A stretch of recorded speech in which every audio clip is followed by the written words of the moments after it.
Good morning to all of you viewing this video, and a very warm welcome to this SIROHI law classes. We have just started a series of latest law discussion and landmark judgments of the Honorable Supreme Court for the point of view of the examination and for those who are appearing the judicial services examination. Recently, the Honorable Supreme Court came across with the subject matter of the women's estate. It has always been a point of controversy whether a woman can have the limited rights or not in the estate. So, women's estate, a bigger concept you can say. Before enactment of this Hindu Succession Act in 1956, she was able to held the property as an absolute owner as well as with limited ownership rights. So far as the Stridhan is concerned, she is the absolute owner before and after the enactment of the act. So no doubt about it. The controversy has been after this enactment regarding the limited estate to be held by the woman, whether she can have the limited estate or not. Section 14 clause 1 of the Hindu Succession Act deals with the situation that any property held by a woman shall be her absolute property. She will be the absolute owner of the property, not as a limited, whether the property is acquired before enactment or after. But at the same time, section 14 clause 2 says that nothing in section 14(1) shall preclude for the woman from holding a limited right over the property. It means in view of section 14 clause 2, a woman can have limited rights over the property. So far as the mode of acquiring these rights are concerned, under section 14 clause 1 as an absolute owner or as a limited owner under section 14 clause 2 are mostly same.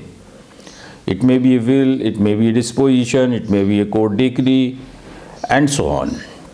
So what makes it different? Whether these two provisions are contradictory or not.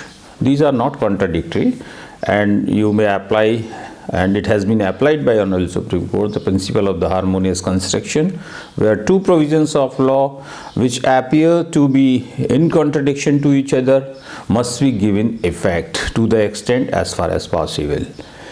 So it is now well settled that limited estate can be held by the woman.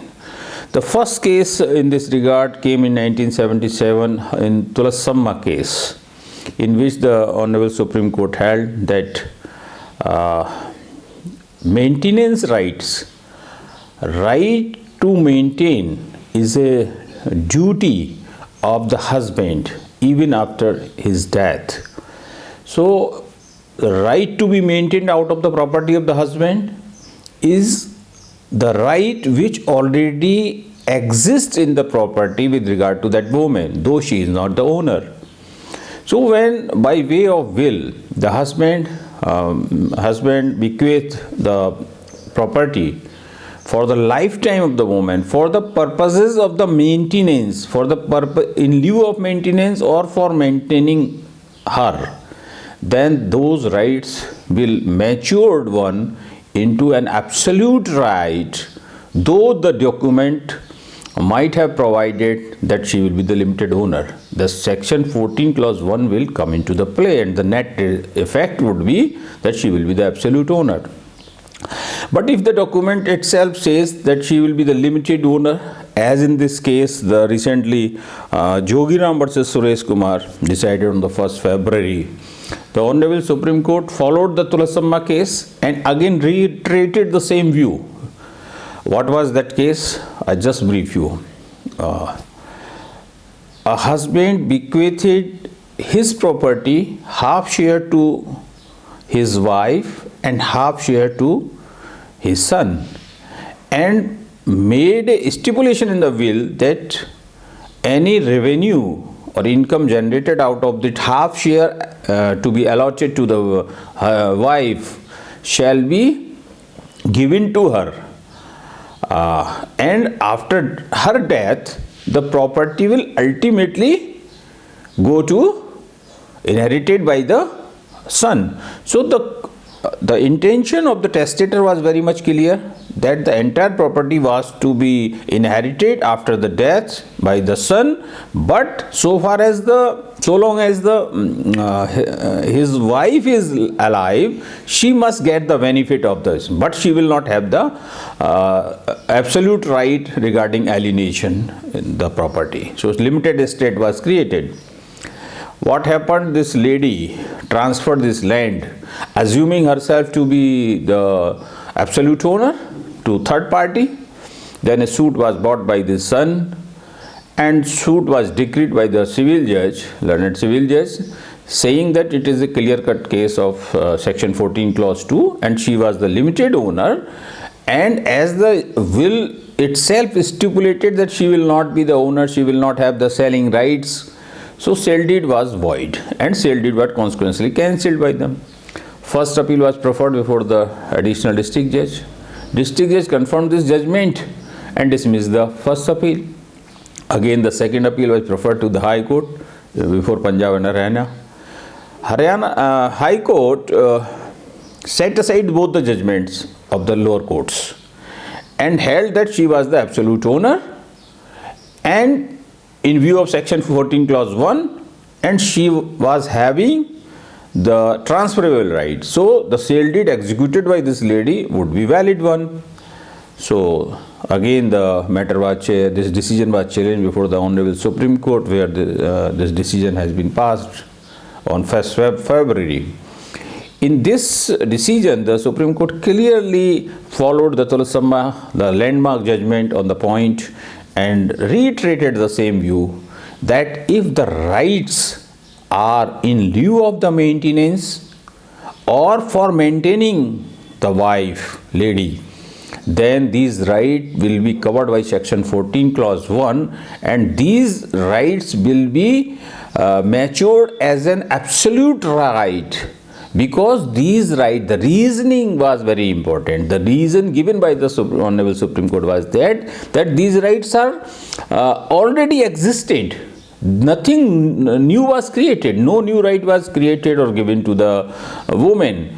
But when new rights are created for the first time, in that case, as per the stipulation of the document, if the intention of the testator is to create a limited estate, then the estate would be the limited one, and the such woman would not be the absolute owner of that property. So that was the reason behind this judgment. So it is, again I